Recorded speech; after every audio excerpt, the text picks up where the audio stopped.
Last week on What's the Message?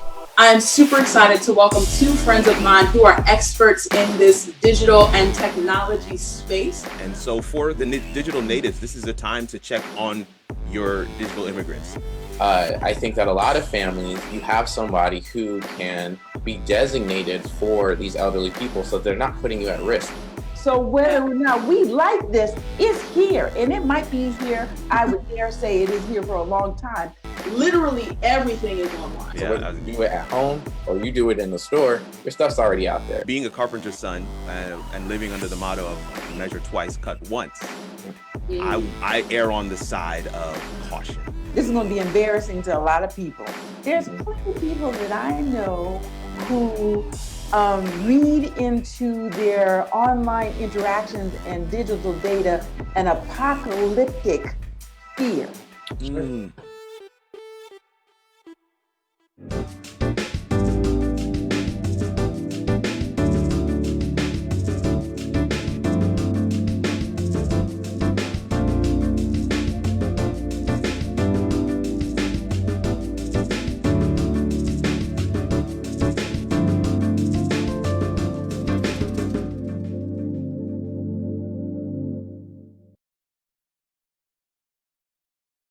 Hello, everybody, and welcome to another edition of What's the Message?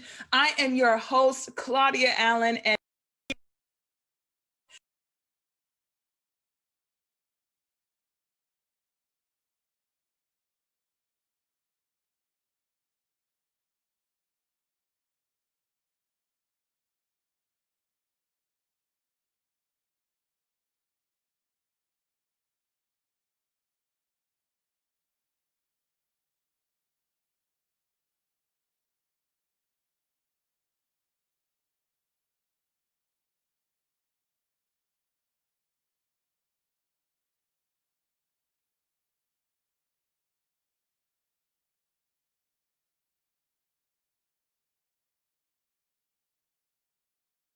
are going to get into it. Carmela, how are you? What's going on? How are you feeling?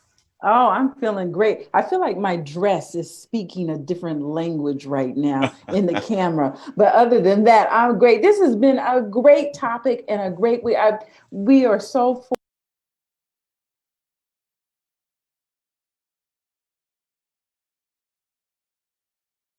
Claudia. We had such a great episode as we saw in the opening from last week. Such a brilliant conversation with these two gifted individuals. And the thing, you know, what I did, Paul McNeil, over the weekend is I went home.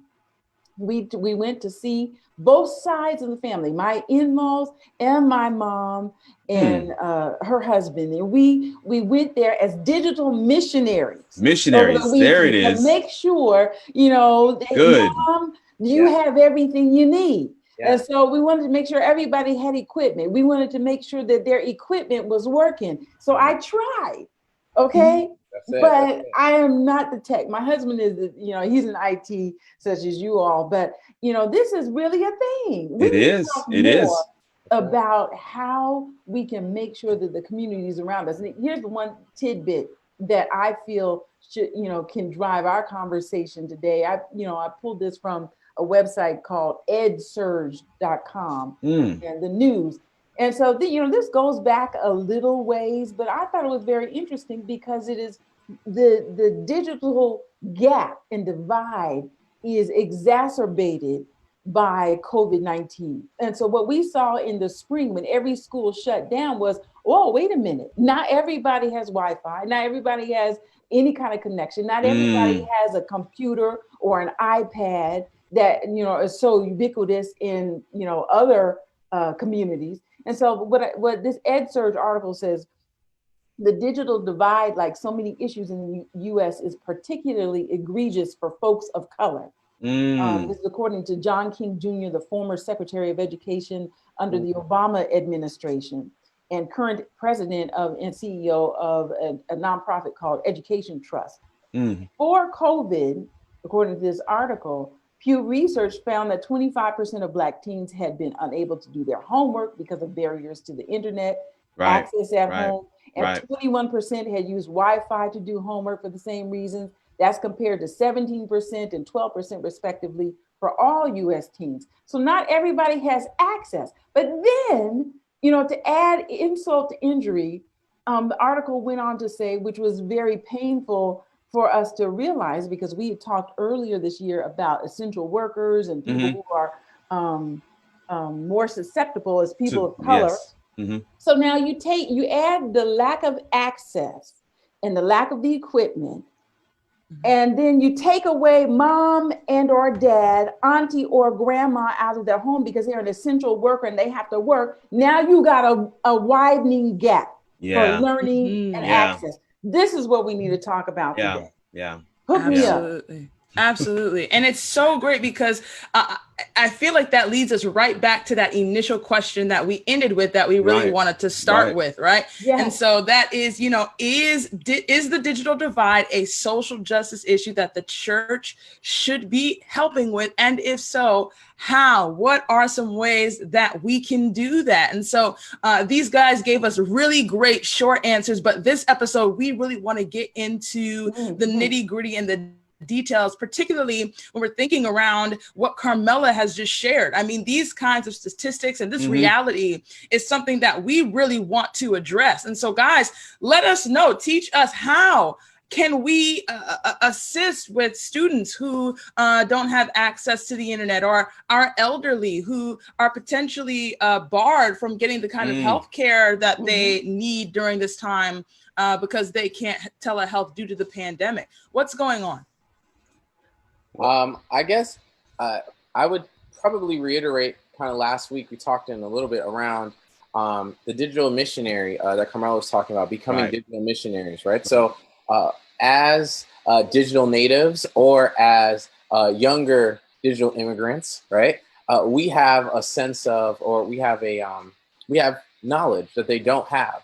And so taking that knowledge and understanding that with that knowledge comes like the power and responsibility of going out to our more elderly family members to make sure that they're okay. So this can be anything like doing what Carmela did. When you go visit, check, make sure all of the devices are working, make sure internet connection is together. And also just as churches and as communities, we can do things whether it's sponsoring and sharing mobile data enabled devices, tablets, Chromebooks, things of that nature. And at the very end, Robert mentioned something as far as working with your IT people in your community. And I wanted to, I thought about that. And I didn't get to add it on because we were rushed for time last week, but churches are nonprofits, right? There are grants that you can actually use. And there are people that donate to nonprofits, Boeing, Lockheed Martin, local businesses, their old computers. I've done internships before where they actually made those kinds of donations. And I was in charge of actually going through, cleaning off the computers, making sure proprietary software wasn't on there. Yes. We were ready to go. And so I think that as we're looking at bridging these gaps, as we're looking at being effective in our communities, we have to think about what's in our hand, right? In the Bible, when Moses was before the bush, the Lord told him, "What's in your hand?" Right? You could throw the staff down. He gave him things that were on his person. We have a ton of resources in our local churches that we have not been utilizing. And if we took a second to assess and take stock of the talent, as well as the connections that we have in church, or even in our family and friend circles, if we're not very active in our churches, we still have a network, and we need to take that time to assess to be able to see what can we utilize to do greater good for those who are suffering from that digital divide.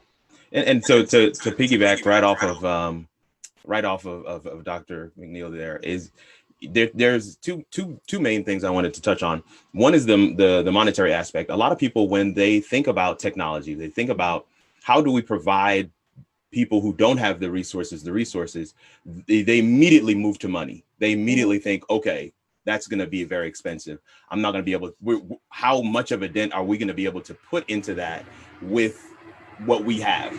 And so I want to say two things. What Dr. McNeil said is absolutely true. Absolutely true. There are grants, there are funding programs, there are things. I mean, Google's got a specific program right now that's just for this specific topic.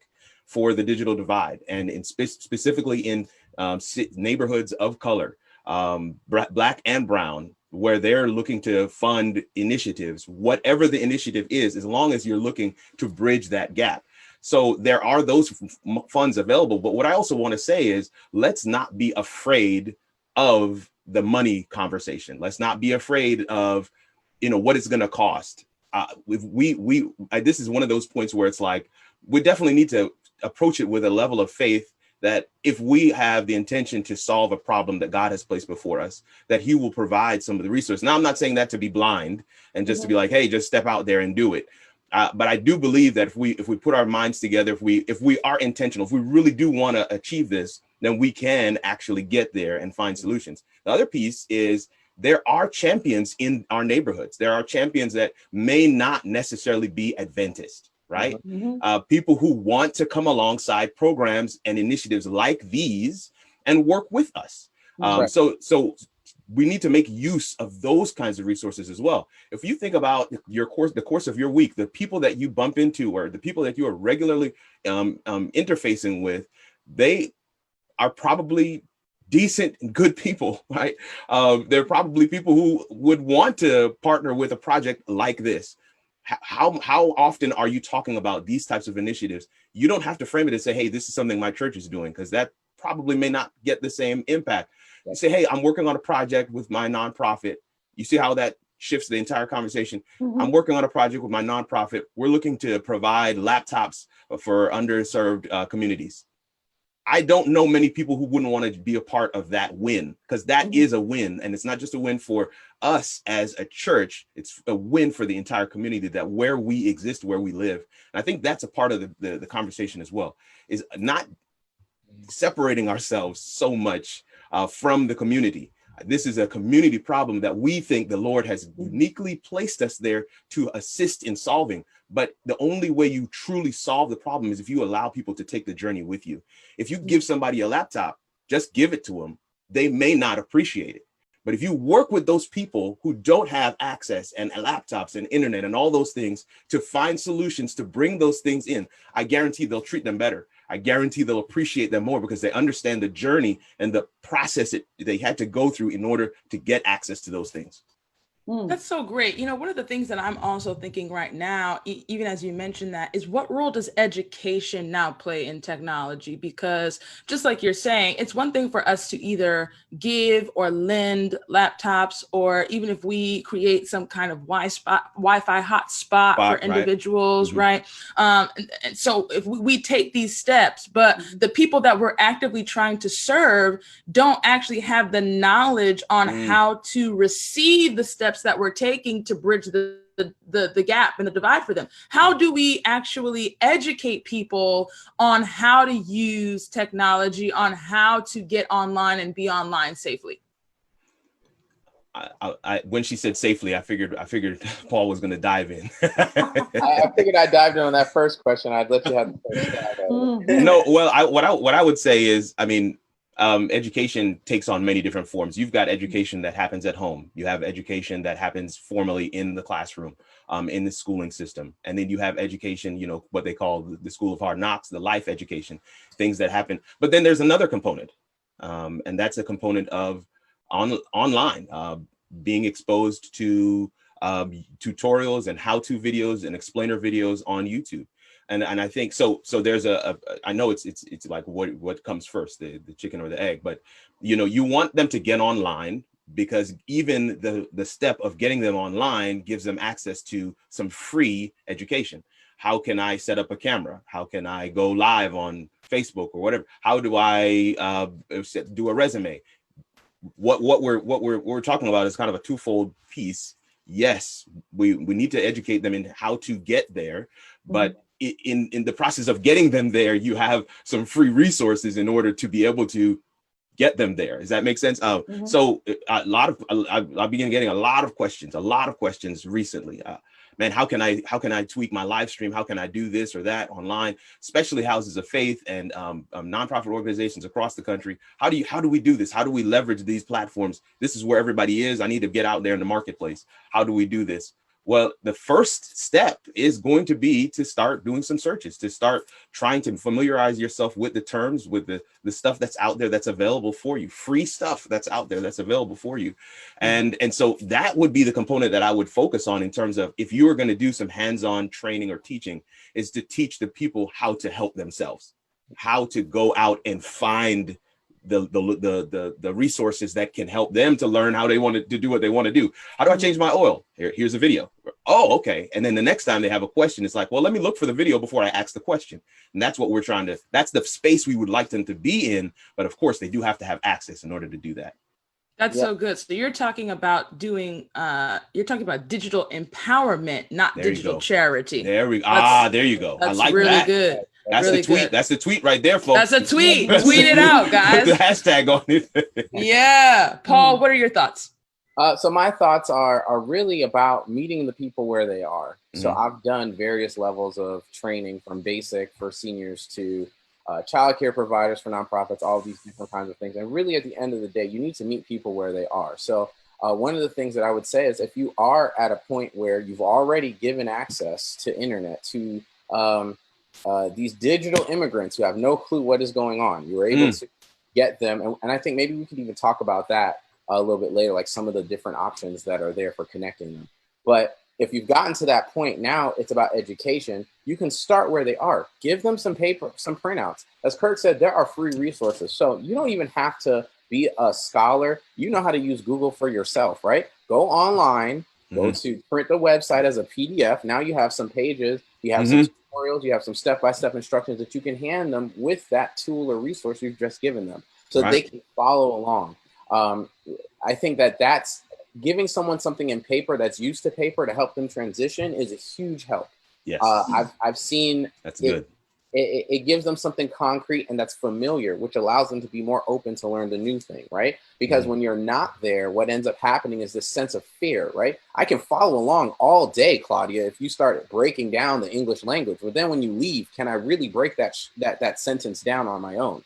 But if you've given me instructions, if you've given me notes, something that I can go back. I remember at Oakwood, I had a professor, Shand, for Intro to Bible. And he would say, paper remembers, people forget. And so if you can give paper, which these digital immigrants are used to, that's their native tongue, right? If you can speak to them in their native tongue and then teach them the second language, you're going to go far. And then also, you can do things such as the first website that you save as their browser opening page could be your website, can be your church's website, can be your community's website. There it and is. Immediately on there, you can have a tab that says videos, how-to videos, and you can make videos using a ton of various resources. Right. On your screen. Zoom, what's the other one? StreamYard. StreamYard can do it. Yep. So many Live. And then live. And so you can make videos where you just show people step by step, and they can watch how to do it, follow along with doing it. And there are a lot of free, again, classroom platforms in which you can create these classes and teach them how to get in there, so that you are able to empower them, but empower them in a way that is familiar to them, and empower them in a way that allows them to transition into this new language, taking baby steps. A few people want to learn a brand new language 100% through immersion. Generally, before you enter an immersive course, you do some kind of pre-semester or something locally where there's a bridge semester before they send you over to Spain for an entire year, right? There you go. What we want to do is set up these bridge semesters, so to speak, within our communities, so that people aren't feeling completely lost, bewildered, and without knowledge of how to at least request additional help. See, that's the problem, though, right? That's the problem right there, Paul, McNeil, is that there is no bridge semester during a pandemic, and when everybody has to shut down. Now, here's my pet peeve, and both of y'all don't come through the screen at me at the same time, okay? Because the people who are in technology and work in the digital world, you all do speak a different language. We do. And what I have experienced in my life, again, present company excluded, and present company with my husband excluded. And I'll have to tell you at one point, everybody, how that was the key to one of the keys to my heart is that my husband came to my house before we were married and fixed my computer. Okay. This is the new thing. You don't have to chop down the trees and make a log cabin. Listen, folks. Fix my computer. There it is. I don't know there what's it is. happening. All right. So here's my problem, right? Sometimes what is expected, you know, we're not talking about people who don't have any access and don't know. It is that, okay, I got a so-called half smartphone, right? That I don't understand why when I push this button, it doesn't do what you all said on the paper or online. I don't understand why I got all this other kind of stuff. And so there's a certain, for me, okay, I know I'm going all over the place. Oh, no. But there is a certain gap, not only between what we have and what we don't, but even the people who are there to help us, a lot of times don't sense the depth of frustration. It's not because I can't get this. It's because this is not responding the way it's supposed to be set up to respond. Right. So case in point, when I go to look at my mom's phone, I'm like, Mom, what's happening? Are you able to get on here? And, you know, the phone is filled with spam and ads and security things and all these other people who are selling stuff. I find that there is an opportunity in a space for us to help people because you can't always read your way through all of that. Am I wrong? No, you're absolutely right. I think there's well, let me say one other piece as well. I think that there are, just like there are different types of nurses, there are different types of pastors, chaplains, counselors, whatever. They're in a specific discipline. You have people who are you know, they lean a certain way. Paul is in security. That's not my bag. That's not me. I have to understand it, of course, right? I have to understand it. I have to work with it. But would I apply for a security job? No. So what I'm saying is, I think even within IT, we all have to recognize that there are people who have the gift of being able to explain. And then there are those who just they see it on that level, and they can't even relate. They can't translate. They're hearing you and your issue, and they're looking at you like, what?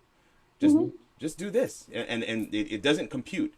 There are and so you do need to have that differentiation between, you know, those different skill sets, because I mean, being trained by the wrong IT guy will he can turn you off completely. Well, and that as we talk in this discussion about coming along, and I want to broaden our discussion, and you know, we're not just here talking to one religious group or not just, you know, about churches, but you know, for me, I have a burden to help and serve those in the community for whom this gap is going to mean the difference between good education, a good job, and a successful re-entry, so that somebody that is not subject to recidivism. You understand what I'm saying? Yes. And so it becomes this cycle in which, all you got to do is read.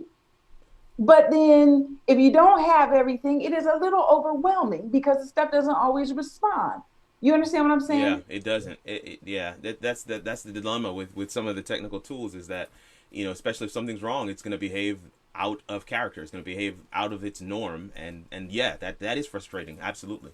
So my question, Paul, I don't know if you wanted to say anything, but I was just going to kind of touch on a little bit on the process, you know. So even as churches or entities look to instill programs in communities to be able to address this issue, this very issue, whether it is the young people who have no access, whether it's families in areas that are underserved, or it is digital immigrants who have the stuff, have the devices, and just don't know how to use them, you've got to develop plans. You've got to develop an experience for these people that they can march through, or you can march them through, and systematically build up their skill level to where they are comfortable with what they're doing. I mean, as was mentioned, I think it was last show, everybody's doing a little bit of technology right now. If you send an email, right? If you can send and receive email, that was somebody's job at one point in time. You'd have a whole corporation, and it was only one person that was sending an email. The entire company had one email address, and somebody sat at that desk and they sent and received emails all day.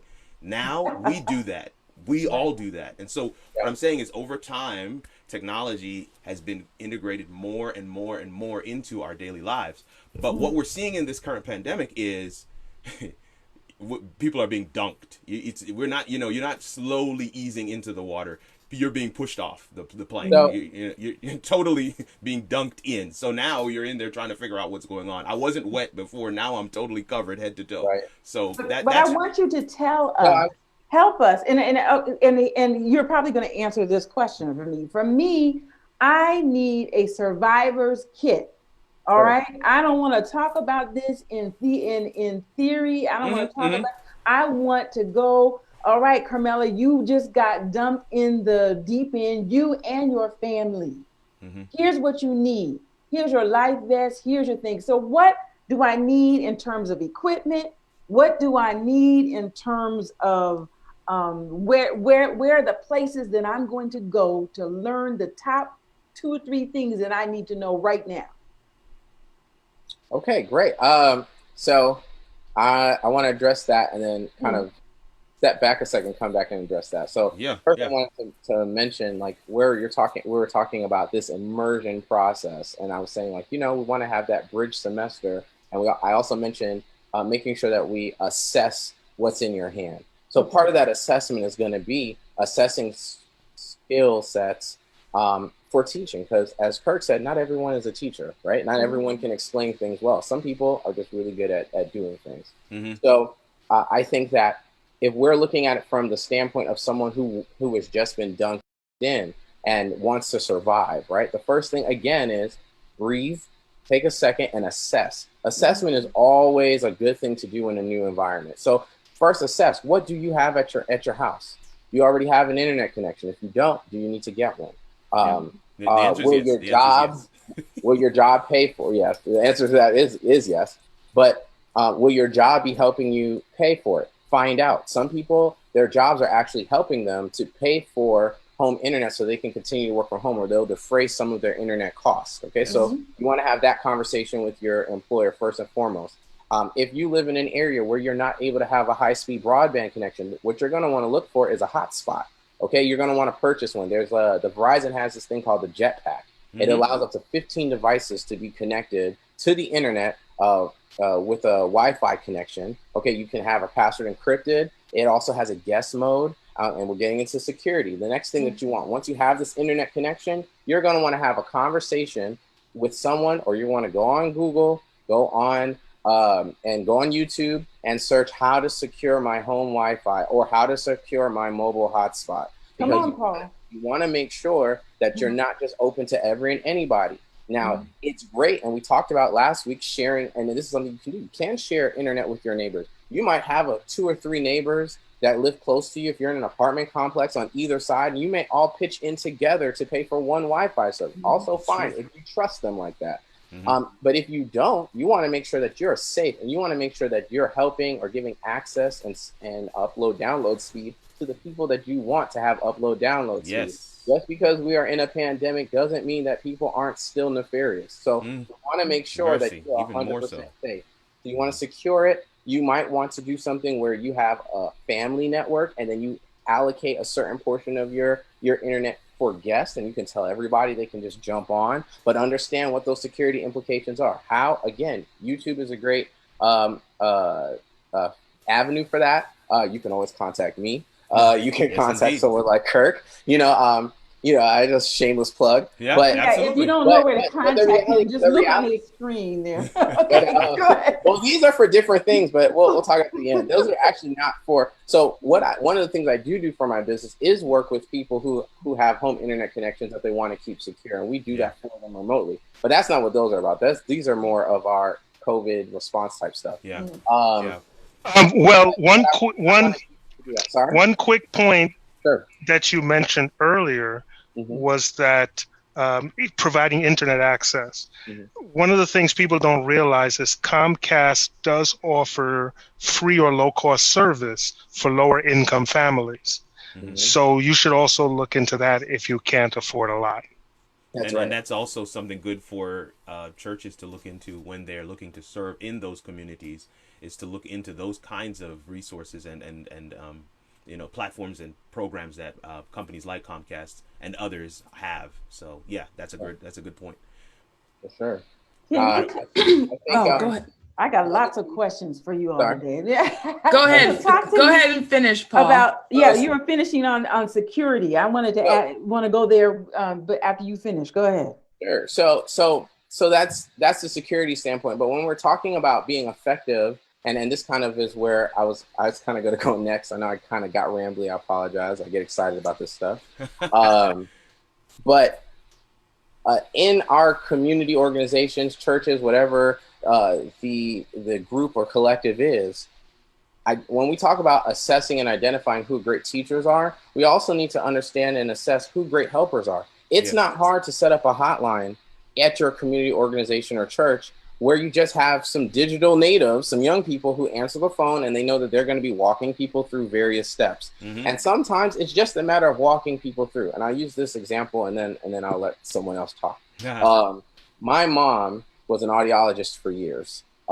And around the time that I was younger, she decided to stay at home and homeschool my brother and I. So she homeschooled us for about 7 years. 7 years in technology time is about like a million decades. Okay. Like that's like so many generations of technology. It makes no sense. So when she comes back into the workplace, initially that first year, she's doing a lot of paper notes and she's doing a lot of these various things. And then immediately the shift came to everything needs to be digital.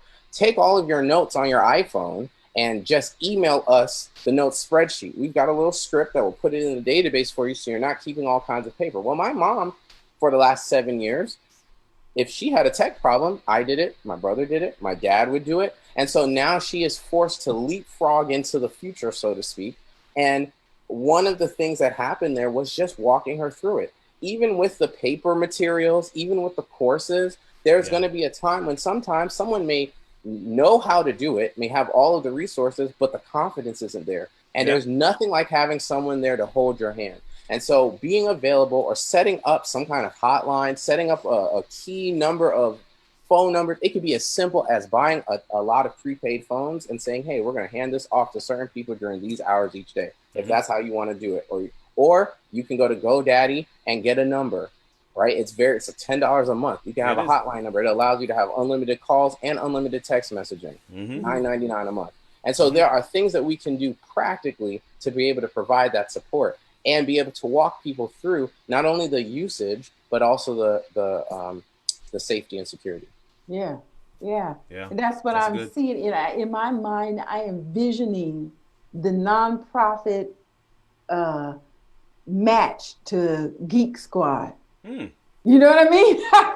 That people who can go into different homes and communities. When you are stuck, you are stuck. But how much an hour do they cost? I know my mom, she'll go over to Geek Squad and everything like this. But are they helping you when you can't get on to church service, or are they helping you when you can't get on to different things like that? I don't know. But this gives access to the kids who need that homework help. Hey, we'll visit when the whole family's there. Make sure you see, the lawyer in me is coming like, we're not saying just one person or whatever show up at the house to help. Anyway, so I just think there's an idea there. That's great. That's great. No, I like that. When you said that, Carmela, it made me think of the reality that there are people that live in digital deserts. Yes. So that, like, in the same way that I can't get to a grocery store, like I can't get to somebody that can help me with this internet, help me with this device, help me with this. And what if we had churches that had, just like you're saying, I think that's a brilliant idea, churches that had teams of people who were just committed to, like Paul was talking about, just holding people's hand, through trying to figure out how to use this stuff and get on for church. And, I don't know how many times my aunt or my mom has called me, from Michigan, trying to figure out, this thing on the YouTube, or this thing on the Facebook Live, or this thing on the Zoom, and right. And so just, I've become their IT person, and I am not an IT person. Yes, you are. Yes, you are. But it's just like they say, it's like, okay, out of the three of us, I can help you. So, and if I don't know what it is, I at least can Google or YouTube, or I know where to get the answer to your question, whereas you might not know that. And so I just think that's a great idea. That's something that I think our churches should really consider as we move forward and our thinking restructure. You know, what about creating these like digital ministries so that, you know, you have people from your church that are online, that are having conversations with the people in the comment section on the Facebook Live, people that are, you know, taking questions and are making sure that, you know, our elderly who are maybe calling in on the call instead of clicking into the Zoom. Yeah. Did we not? Claudia froze up. She paused. Oh, no. She paused. And No, it's a beautiful freeze, though, too. Look at that. That's beautiful. She's making a point. No. You know what? I was going to ask a question. There she goes. You're back. Did I freeze again, guys? Yes, you did. Yes, Dang you did. This is killing me. Wait, go ahead, Carmela. How ironic. This is the kind of thing that people need help with. You know, okay, look, I want to shift for a second because this is all good information. You gave us some practical advice about what we need to do with our equipment and how to find the help that we need. And those of us who are listening, really good. And we also got some nonprofit or some profit ideas about what we can do in terms of businesses. I want to shift the conversation because I was watching the Big Tech 4 yesterday as they testified on Capitol Hill, right? Because everybody, you know, people were remote with the, you know, just like we are today. I thought it was very interesting, some of the questions that was put out, but one question in particular was interesting to me for our purposes here at Message is that they were asking one of the congressmen were asking the people from Google. No, it wasn't Google. It was Mark Zuckerberg asking him about, you know, censorship. You know, are you basically censoring the conservative viewpoint?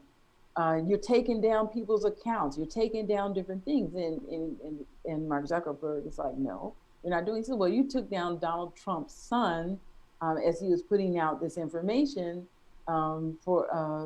regarding the coronavirus and possible treatments. And Mark Zuckerberg's response was the information that he was putting out is harmful to people. And you know, as we saw with the whole idea of people taking this hydroxy or hydrochloroquine, you know, for several months that had been the discussion, and it has been widely disproved, and now it's coming back around. It is. And it's catching traction as if this was a new conversation. But if you have any kind of memory, you heard this a few months ago, and you already know it doesn't work. It doesn't work. And so Mark Zuckerberg was like, you know, that wasn't us. Number one, that was Twitter. But also, we reserve the right to take stuff off that's going to hurt people. Yeah. So my question to you all is, this has so many implications. Whereas, you know, the information just seems so right sometimes. And it seems so like you have secret information that they don't want you to know about because they don't want you to be well. What are your thoughts and your tips for navigating a world of conflicting and, to use your word, Paul, nefarious information? What are your tips for that? So man, you have to have your trusted sources for information, and you curate that like a fine wine collection. Okay, maybe that's not a good analogy, but you curate that because you need to be able to say. So if you hear a piece of news and you're like, okay, I'm only hearing that from this random site, I don't know who these people are. Do you take it as truth or do you check? I mean, the old adage, trust but verify. Go to your trusted sources, whatever those are, and check there. Now, I experienced this very recently. With some family members were sharing some videos. Have mercy. Facebook Messenger, just turn it off, okay? Hello. Just turn it off. Anyway, but they're sharing these videos and they're all up in arms because apparently the Pope is doing something with coronavirus and it's all happening. The mark of the beast. It's all here. It's all here. It's happening right now, and we all need to hunker down. And so I'm trying not to laugh. Hold on. Man, I called the person. I'm trying not to say any names. I called the person and I said, have you checked, some of these verification sites? Now, there are multiple sites out there that debunk certain things. I don't want to call them myths. I want to call them misinformation. Okay. Snopes.com, SNOPES.com is a really good one. One that me and my wife trust. And we go there to check, if somebody sends us a link, we go to Snopes, we see that this is absolute garbage. We send them the link on Snopes, and then that puts it to bed. A lot of times we just, if it's sensational, it's juicy, man, and then we all, the other thing is, there's a component of, I want to be the first one to share this thing because you didn't know. Yeah, I think some of that we need to just kind of check ourselves, but a good portion of that is just, being able to verify, taking the moment to verify what it is you're receiving. And then again, going back to the original point, curating your sources. Who are you listening to?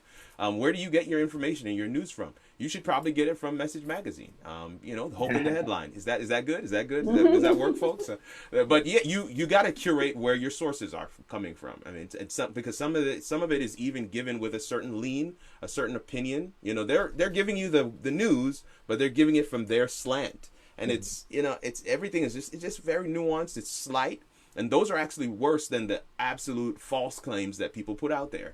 The false ones you can verify very quickly, but the ones, real news that is reported, but it reported with a certain lens, those are actually very dangerous. And they serve to give you the perspective that you should have on that given item, but that's not how it's supposed to be. Some people don't. Go ahead. Oh, sorry. I'm sorry. No. Go ahead. So I was saying, no, I definitely agree. I think that there's a disconnect that we have when we start talking about the internet and technology from interactions in real life. So I would not believe something that a random stranger came up to me and told me, period. Yeah. Most people would not.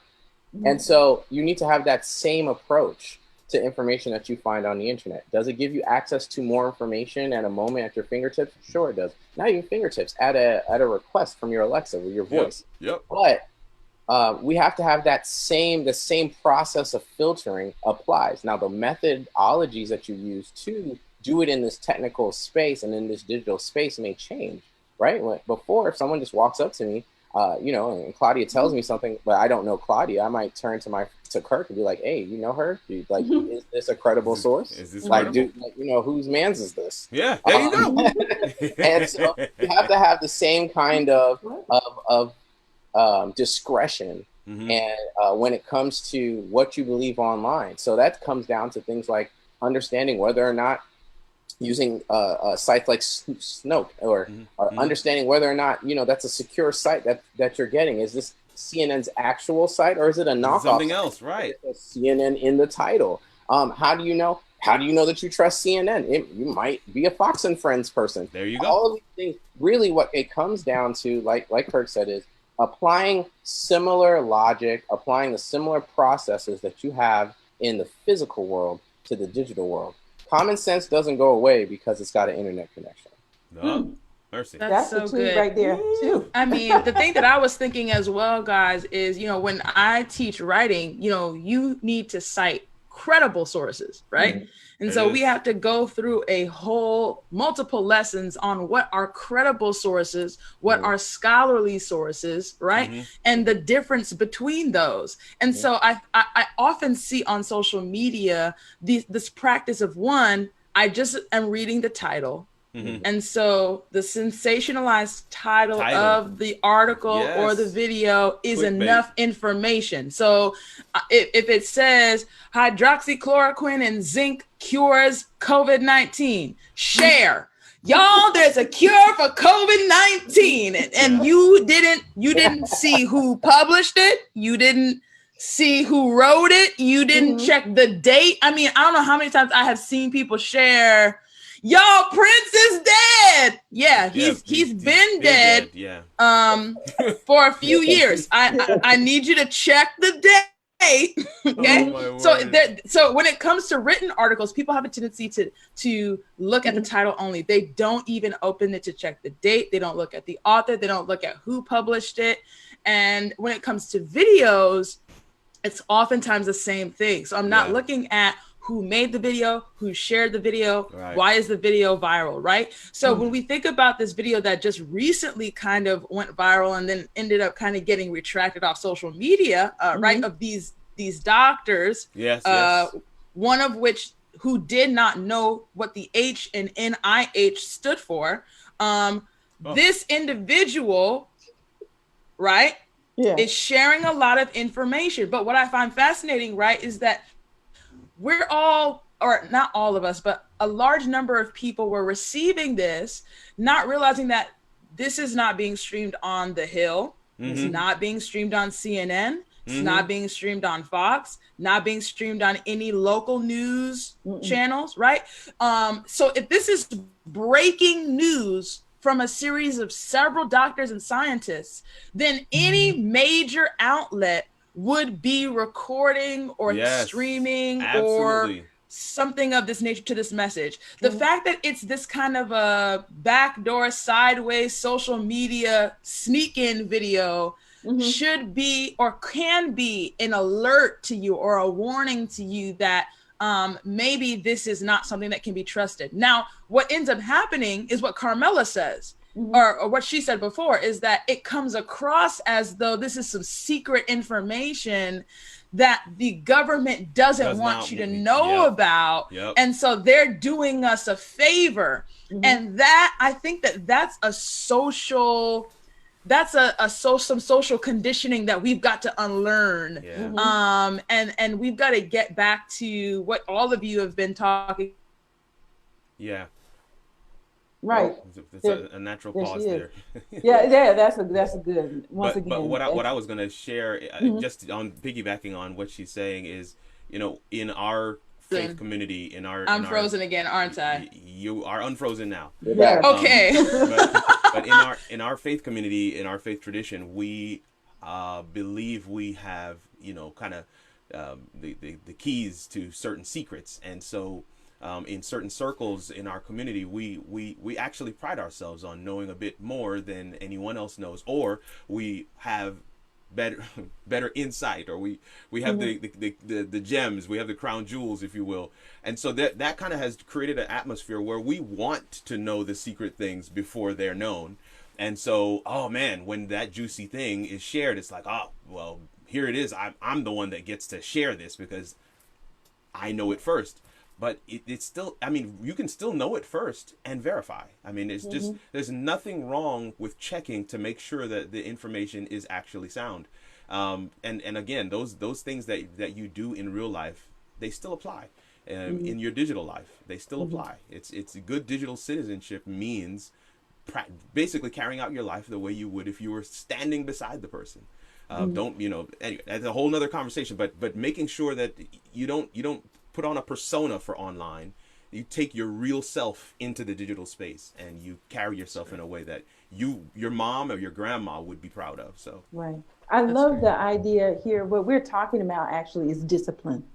We're talking about discipline as we approach the information and discipline as we disseminate the information, and learning to treat this. You know, it's going to get tricky in here. And the reason why I brought this up is because we are headed toward, here in the United States, November. Yes, we are. With a very critical election, both the race for president as well as everything down the ballot, and each issue. And so it is critical that we examine each piece of information. It's critical that we do this independently. People of faith, we have learned or have been taught to go and search the word for ourselves.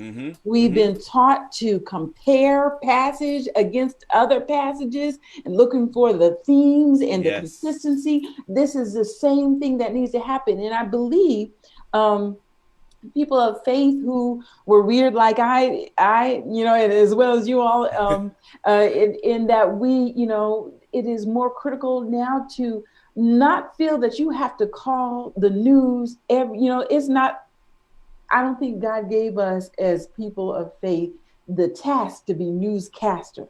Come on. To be able to call the news on an up to the minute breaking news. Mercy. And rather we look and we read with discipline, right. And you wait to see, using suspended judgment, to see if this does in fact happen. Wasn't that the test of the prophet? There it is. Does this come true? Yeah. Is this consistent with what the word says?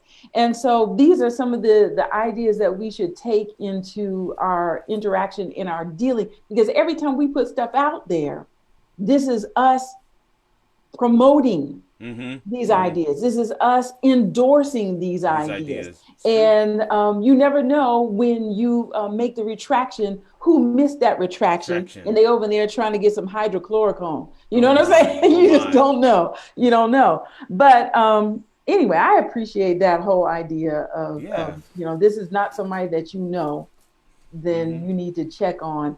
And I really appreciate that. I think also, if there is a way that we can get people to stop clicking on stuff, because then doesn't that also mess with your stuff too, Paul? When you click on everything, now all of a sudden you got stuff in your feed, and you've got algorithms working on your mind. Help me. Am I being too conspiratorial by saying that?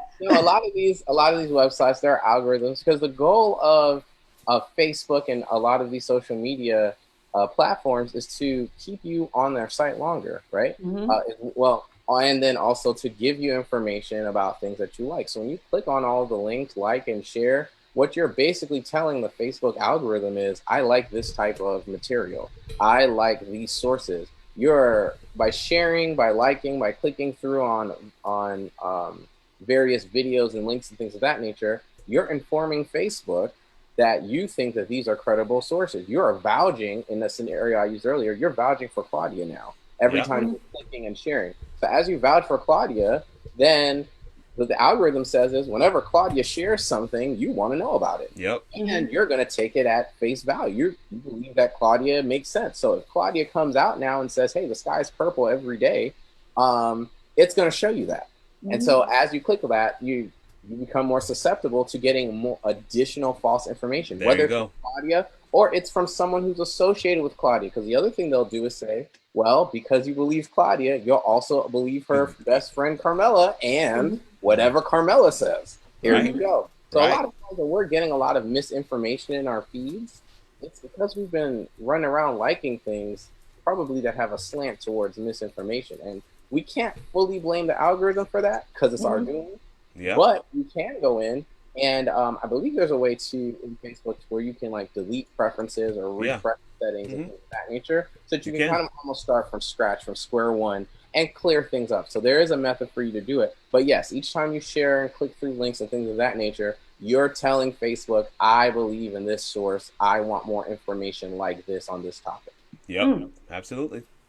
That's good. That's so great. I know, I see that all the time. If you post something, I oftentimes get a siloed opinion. I think we all experience this, right? And so we hear about how, let's say maybe when Sean King had tweeted about why Jesus has to go, right? Then there is supposedly a host of timelines that are angry and upset about this, right?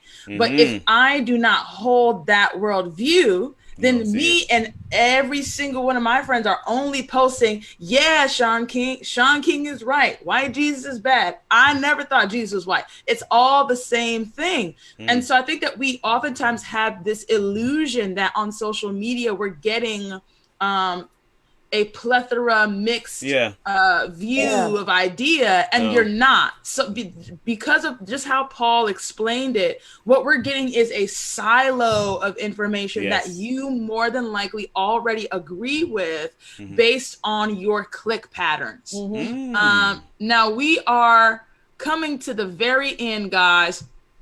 What do you feel like is the hope or the declaration, the final statement that you want to give to the people?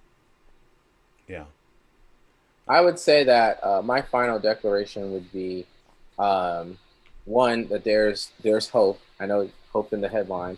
There's hope in access. There's hope in freedom, but it comes with responsibility of discipline.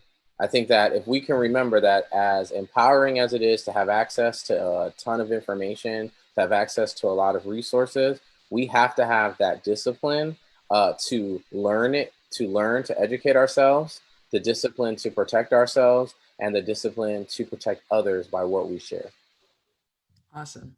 I think technology is a tool. I think we've said that multiple times across both of these discussions. Technology is a tool. It is a tool to be used. It's a tool for your benefit, but it's a tool that is double-edged, and you need to protect yourself from it at times. But it is a tool, and I want to submit to the viewers that technology is not a new tool. Technology is a term, and we've seen different iterations of technology throughout history. If I can make a joke real quick, Noah. It took Noah 40 days and 40 nights to open Windows. It might catch you later. You might hit you later on. And then Moses, some of you complain about one tablet. Moses had two tablets. And those tablets were given to him by God. And so, these terms are cyclical. They come back around. We use them in different ways for different purposes. And we see technology, quote unquote technology, the practice of innovation, the practice of using something in a new way or doing something that's more effective and efficient. We see that practice being carried out in multiple different ways. Don't be afraid of it. Get out there and figure out what exactly technology can do in your life, whether it's at home, whether it's in your work, whether it's for your children. If you're teaching them at home now, technology is there and it's a tool. How are you using it? How are you leveraging it? And if you have people that are in your circles, your sphere of influence, your network, who are like me or like Paul, who have a little bit more expertise where technology is concerned, schedule some time with them. I know my circles have been doing that with me. I'm pretty certain they're doing that with Paul as well. I had a family that scheduled an entire 2-hour session with me last week just to go over their home technology, just to go over their home tech, what they're doing with their kids, what they're doing on Zoom, what camera should they get, how can they clean up their all of these things, not just for technical stuff at home, but even their social media presence, what they're looking at. All of these things, it's not a bad idea to just get a tech consult, if you will, and just understand a little bit better your relationship to technology, because technology is a tool. It's a tool. Man, this is so awesome, guys. Yo, on the digital episode, my internet is going in and out. So really quickly, before I disappear into pixels, guys, where can the people follow you? I'll go first this time since Paul's been going first, but you can follow me at Kirk R. Nugent on pretty much everything, on every all of the social media, and then KirkNugentSpeaks.com, that's my website, but HowItAllWorks.com is the show. And this coming week, if I can just take a second to share this coming week, we do have a panel of entrepreneurs on the show, How It All Works, and we're going to be talking to them about entrepreneurship, which is really relevant in this moment that we're in. A lot of people making the pivot from working in a formal place and to working for themselves, which is something I know I have done. So that's going to be a great conversation. A lot of different businesses are represented on that panel, and would love for you to come check us out. Awesome. That's for me. My social on Twitter is UsableSec Guy. That's SCC Guy. At UsableSec Guy. Businesses MB Usable Security. Websites mbusecurity.com. And as you can see these messages, so I work with right now the Teach Safe. So the Teach Safe, texting Teach Safe to that phone number. We've been working on helping teachers who don't want to go back into the classroom. We've been doing a session with various teachers, helping them who don't want to go back into the classroom, figure out ways to utilize their skills at home and still supplement their income. So if you're interested in that, that's how you can reach me. And then we mentioned last week, I work with my dad on his ministry as an in-room CTO. I'm his tech person. He brought in a digital native. And what we've been working on is just understanding and helping people who want to do a better job of helping their friends start their Christian journey, even while they're on lockdown during COVID, from home, in small groups, one-on-one. And so if you text CT Speaks to that number, actually we have a survey where we're trying to just gather some information on the best ways. And so if you're interested in and that kind of information and participating and helping us out that way, that would be a great way to reach me as well. Excellent. Guys, thank you both so much for being here. I want to give a special shout out to Kayla Brown, who is in the comments, who is watching with us today, all the way from Beijing, China. Wow. So we are Kayla so Brown. grateful to you, and we are appreciative that you follow us and join us on Thursdays here on What's the Message. Carmela, could you close it out just in case I fade out again? You know, I don't know. I don't trust myself at this point. So could you close out the show for me? Go. Where are you going to be this weekend? What's happening?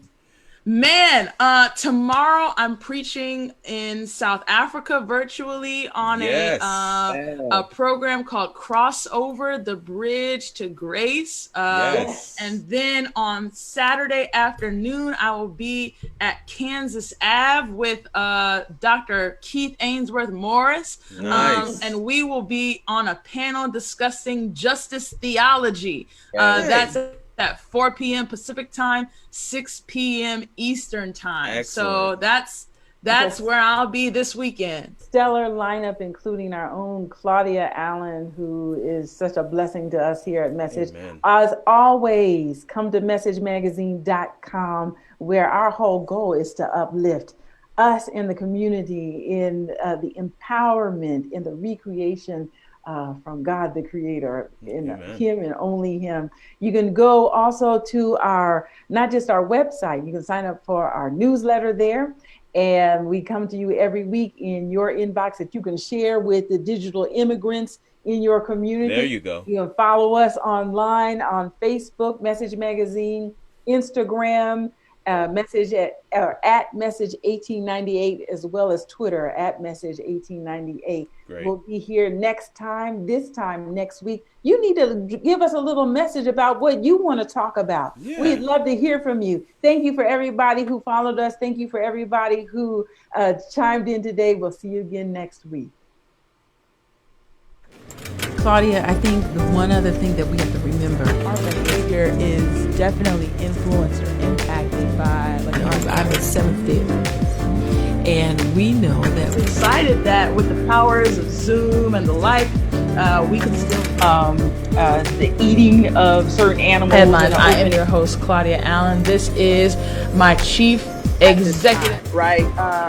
So many churches are actually 80% of the affiliates, ABC affiliates here in the United States, picked it up. Not telling the truth and going back to let's just dip this water up. Issues. And so we live our lives working. If you think about brother from another mother, the pastor, Richard Mark, and I'm telling you, we handle the heavy stuff. We do the heavy stuff.